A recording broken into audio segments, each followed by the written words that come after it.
The children's author killed by her fiancé for her money. A jury finds Ian Stewart guilty of murdering Helen Bailey. Police say they will now examine the death of his first wife. He must be a particularly wicked individual. He's lived with Helen Bailey for a number of years. Not only can he kill her, but then he can dispose of her body into a cesspit. Also tonight, new safety advice for millions of faulty tumble dryer owners. Unplug the machines and stop using them. The scandal of India's child labourers mining mica for makeup. And remembering Diana, her dresses on show 20 years on.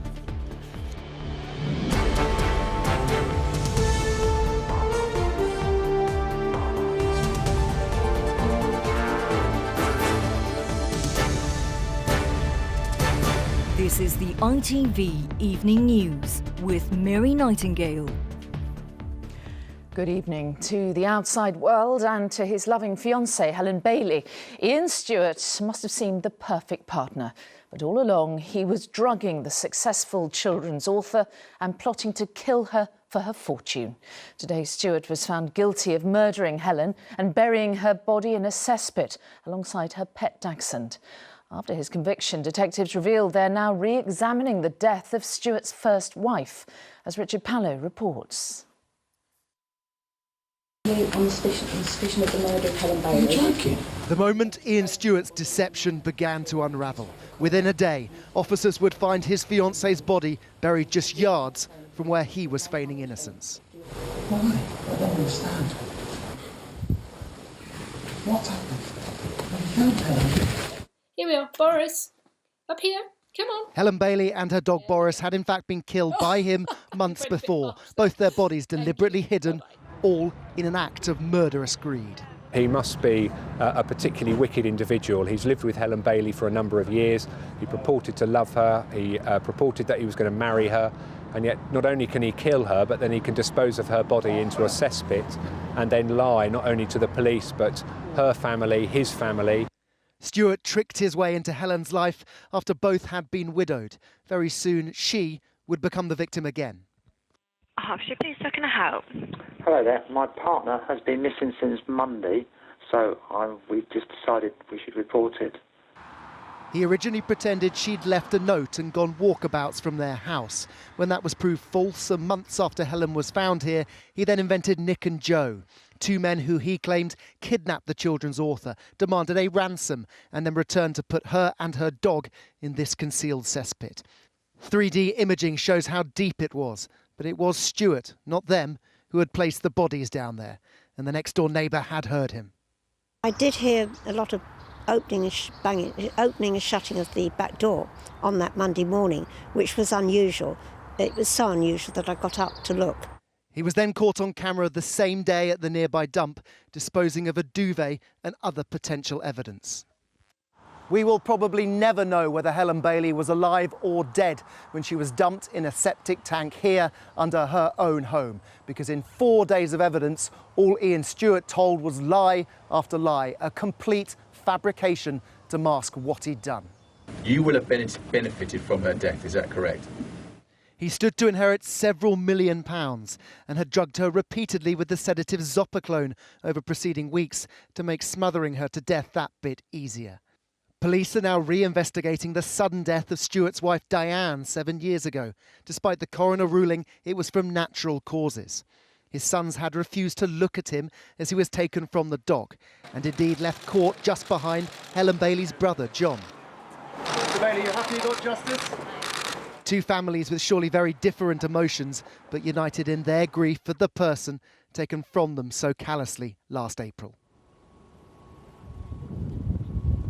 Well, any re-examination of the circumstances surrounding Diane Stewart's death will, as one officer put to me, be very challenging indeed. Firstly, she was cremated, so there is no body, there's no physical evidence. And secondly, Ian Stewart was the only other person at the property when his wife died. At the time, medical experts said she died of epilepsy. That was a medical condition she'd suffered from since childhood, but the fact it was sudden and unexplained will be of particular note. Richard Pallow in St Albans, thank you. The company that owns Hotpoint and Indesit finally relented to pressure today and issued a warning to customers not to use millions of potentially deadly tumble dryers. As ITV News first reported in 2015, the faulty products have been linked to a string of house fires. But while fire brigades and trading standards have urged customers to unplug them, the company, Whirlpool, chose not to until today. Our consumer editor Chris Choi has more.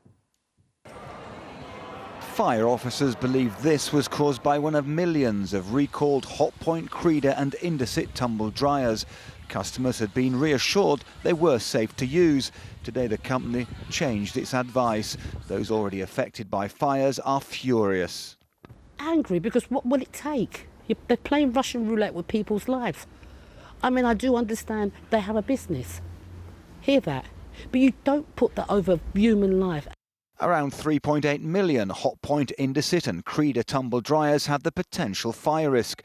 So far, only 1.3 million have been modified after a recall in November 2015 following an ITV News investigation, leaving 2.5 million appliances in people's homes, which they're now being told to unplug. Despite terrifying fires, the dryer firm insisted they were safe, if not unattended, and if fluff was removed. Fire officers opposed that advice for months.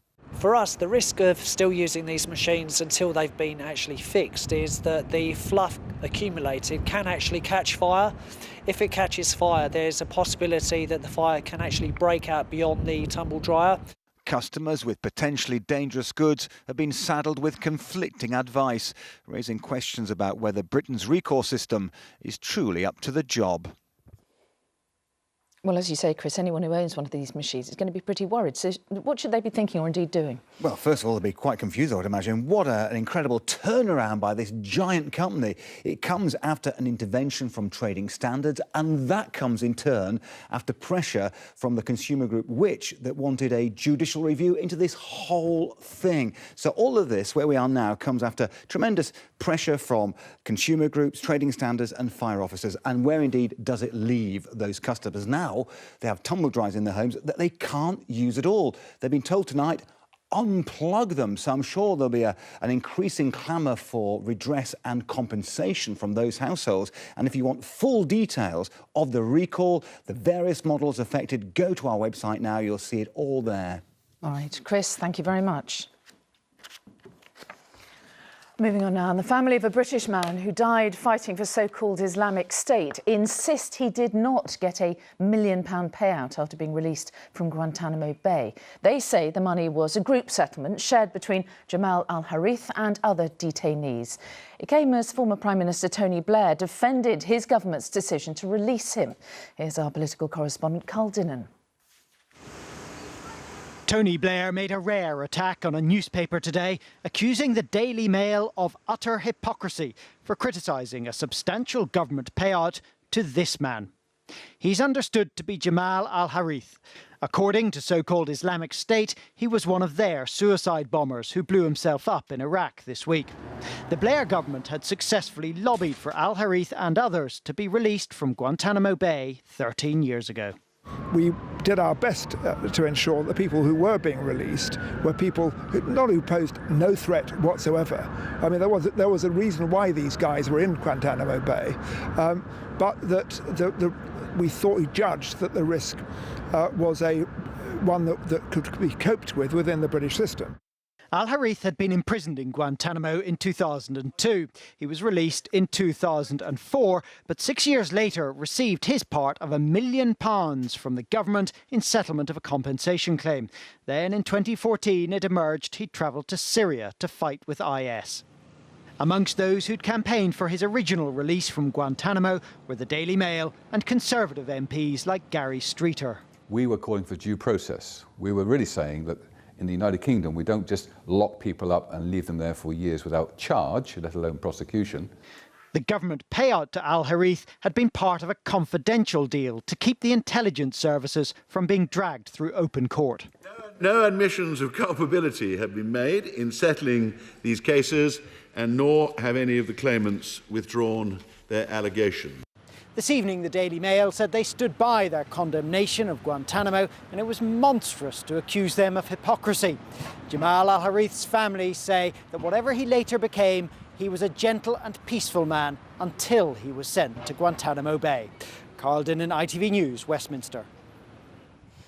The Community Secretary Sajid Javid has said businesses facing steep rate rises will be offered some help in the budget. The announcement comes after he was accused of misleading colleagues over the effect of re-evaluations and how many businesses could face higher bills. And police have found the getaway car used to help a convicted murderer escape. Sean Walmsley from Liverpool broke free when two armed men ambushed officers guarding him during a hospital visit yesterday afternoon. A toddler murdered by her guardian was invisible to professionals and should never have been placed with her, a serious case review has found. 18-month-old Cheyenne Downer died from a catalogue of injuries inflicted on her by Candice Downer of Birmingham in 2015. It follows a series of failings in children's services at the City Council. From Birmingham, Ben Chapman reports. For weeks, Cheyenne Downer suffered at the hands of a woman she should never have been placed with. Subjected to more than 150 injuries, then murdered by Candice Downer, just 9 months after social workers recommended she become Cheyenne's guardian. If there had been different planning for Cheyenne, if there had been a more thorough assessment of the person put forward as a special guardian, then perhaps her life would have taken a different course. Today's report found that assessments of Candice Downer's suitability to bring up Cheyenne were flawed, incomplete and superficial. What Candice wanted was put before the needs of the child, and the lack of follow-up visits meant she became invisible to the authorities. The report concludes that while Cheyenne's violent death at this house couldn't have been predicted, it could have been prevented. The council says it's transformed its procedures since that time. But in Birmingham, this is too familiar. Kyra Ishak's death 9 years ago has led to children's services being rated inadequate ever since, and its failure of Keanu Williams saw the department branded a national disgrace. How can people have any confidence that things have improved? Birmingham is improving, and some of the changes that we started to put in place happened before Cheyenne's death. You need to be constantly curious, constantly questioning. And where we failed for Cheyenne was that we weren't that. It was, according to one charity, a disturbing lack of scrutiny that left another child defenceless at the hands of her killer. Ben Chapman, ITV News, Birmingham. Still to come on the ITV Evening News, London's police force appoints its first woman commissioner. Cressida Dick says she is thrilled and humbled. And the dresses that charted Princess Diana's rise to royal style icon go on display at Kensington Palace.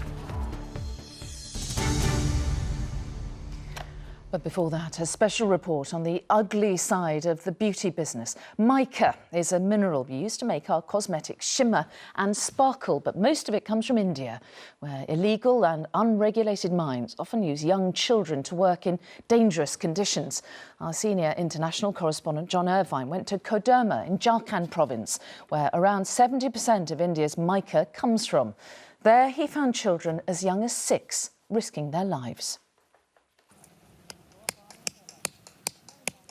The small, practiced hands of a 6-year-old. Shamil is breaking rocks at an Indian mine so that the Western world can sparkle. He and his fellow workers are mining mica. Among other things, this crystalline rock is used to make pearlescent paint for luxury cars. It is also what gives cosmetics the shimmer that's so in vogue these days. The largest mica deposits in the world are here in the Koderma district of Jharkhand province. And yet, according to the locals, all the mining in this area is illegal. The miners have no protection whatsoever. Everybody was reluctant to have us record these pictures. Soon after filming these women and more children at work, the supervisors at this mine chased us away. The dirt-poor workers were wary too. Exploited though they are, they feel they have no choice but to tolerate their circumstances. The beauty business has fallen in love with mica, in part because it's a natural product and its extraction is supposedly environmentally friendly. The problem is it's anything but people-friendly. Indeed, mica's extraction is downright dangerous. Deep into the earth they dig. All that glitters down here may as well be gold, for getting their hands on it is the only livelihood available. Chipping away without any shoring up means cave-ins are commonplace. A recent study concluded that on average 5 children die in these mines every month. The number of adults killed is greater, but there's no record of it.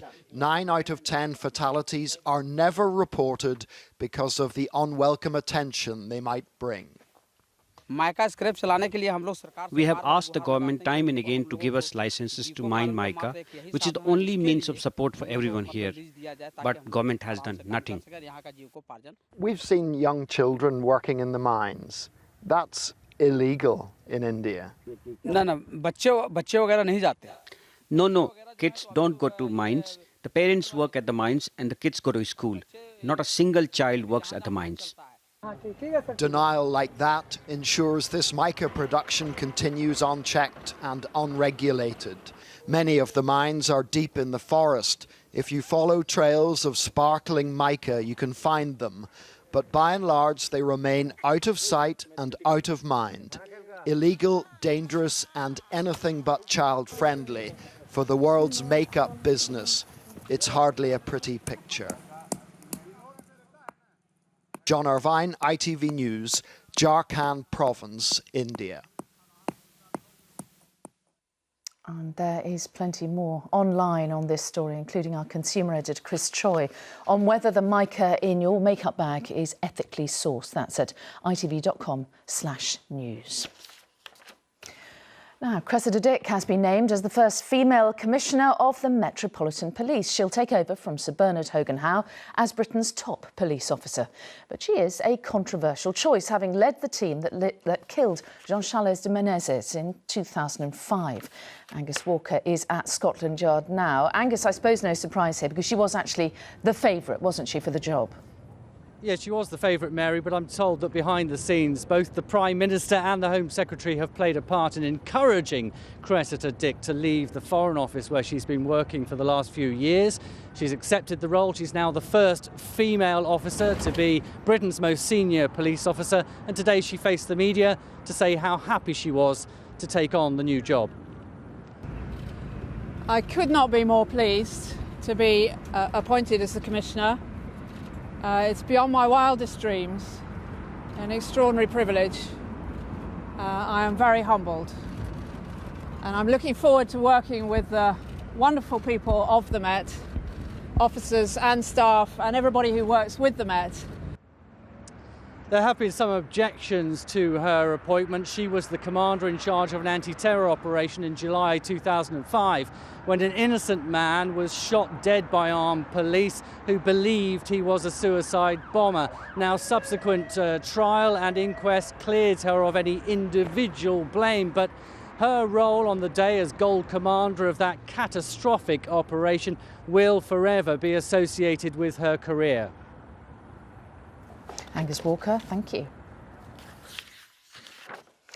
Now, last night we reported on Labour's fight to retain its Stoke Central seat in Thursday's by-election, and it's facing an equally tough battle to keep hold of Copeland, where voters also go to the polls tomorrow. Labour is defending a slim majority, with the Conservatives tipped to win what would be an historic victory. From Cumbria, our political correspondent Paul Brand reports. Every morning at the Seascale Bakery, they fuel the nuclear workers who fuel this town's economy. And when many people here queue up tomorrow, it'll be to vote to secure Copeland's big employer. We make our living out of it. If Sellafield was to close, then everybody would just be dead. We wouldn't get anything. With its 10,000 jobs, Sellafield nuclear plant dominates this town and this by-election, focusing minds and changing some of them. Usually I go Labour, but I'm kind of thinking maybe leaning towards the Tories. Tories get in, they're going to keep all the jobs in the area. In fact, Sellafield could prove pretty toxic for Labour, because while their candidates always supported nuclear, their leader certainly hasn't. I'm behind nuclear, no ifs, no buts. It's our Labour Party policy. Are you sure, though? Because Jeremy Corbyn doesn't always sound like that, does he? I mean, it doesn't tally with a lot of things he said in the past.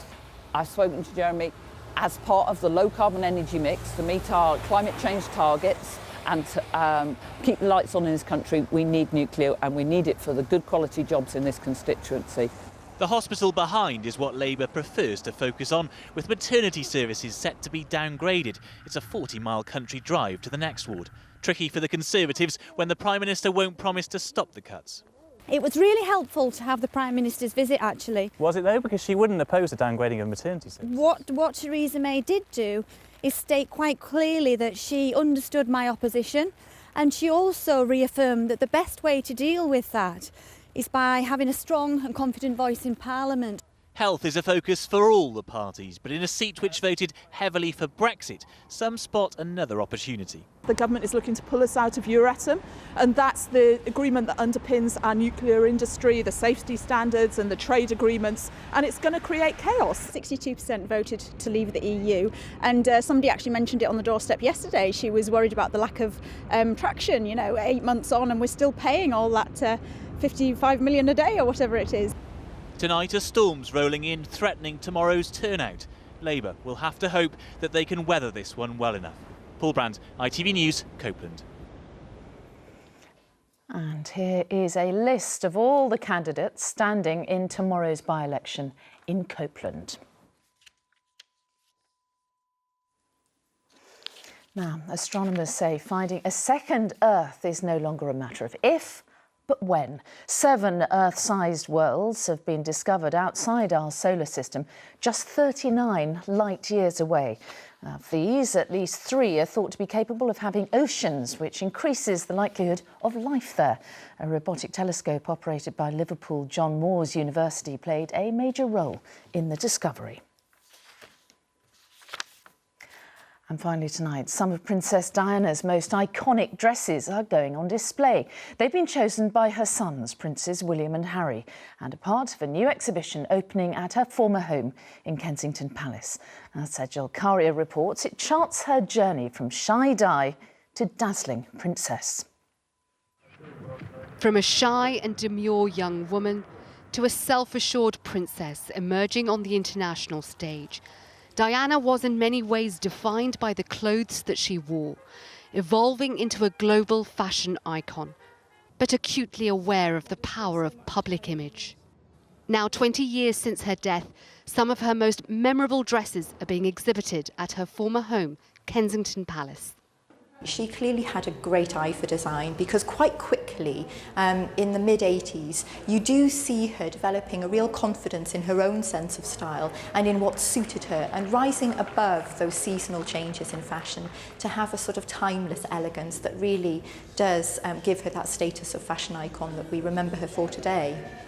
Each dress has been carefully chosen to reflect a particular period of her life.